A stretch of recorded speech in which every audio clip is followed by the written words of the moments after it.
दोस्तों, जिस प्रकार से एक घटना ऐसी घटना हुई कि पूरा गांव में इस समय सनसनी सी मची है, कोहराम सा मचा हुआ है कि ये घटना कहीं ना कहीं नहीं होना चाहिए।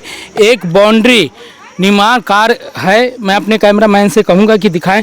एक बाउंड्री है जो शौचालय का निर्माण कार्य किया जा रहा था और ये काम रुका हुआ था और यही बाउंड्री पलट जाने के चलते यहाँ पर एक खेल रहा बच्चा दबने से वो इस दुनिया में अब नहीं रहा।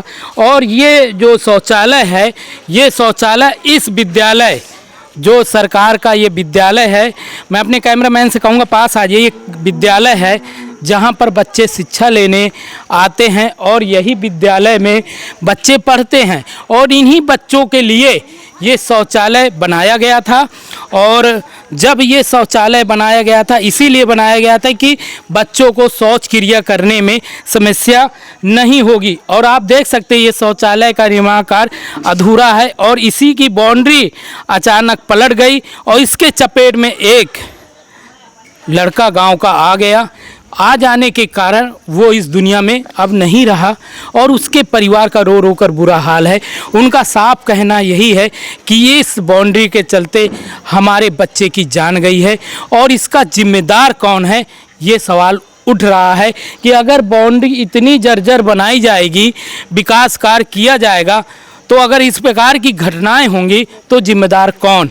अगर टीचर यहाँ पर पढ़ा रहे थे, उनकी नज़रें क्या इस बाउंड्री पे नहीं गई कि बाउंड्री अगर टूटी हुई है और फटी हुई है, कहीं ना कहीं जर्जर दिख रही है तो घटना हो सकती है, कोई भी बच्चा चपेट में आ सकता था।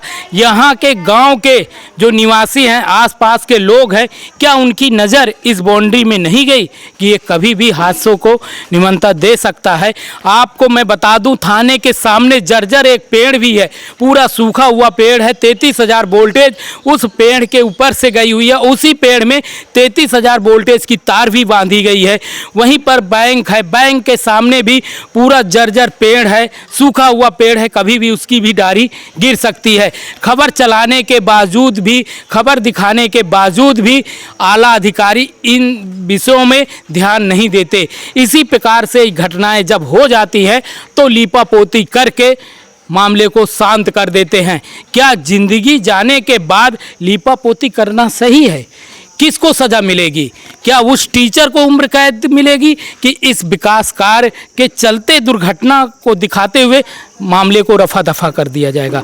सवाल उठता है, आप लोग भी बताएं, क्या ये सवाल जायज़ है कि विकास इसी प्रकार से होगा? अगर विकास हो रहा है, दिया भी जा रहा है, तो क्या इस शौचालय के चलते जो घटना हुई है वो होनी चाहिए? आप लोग भी अपनी राय अवश्य बताइएगा इस खबर में।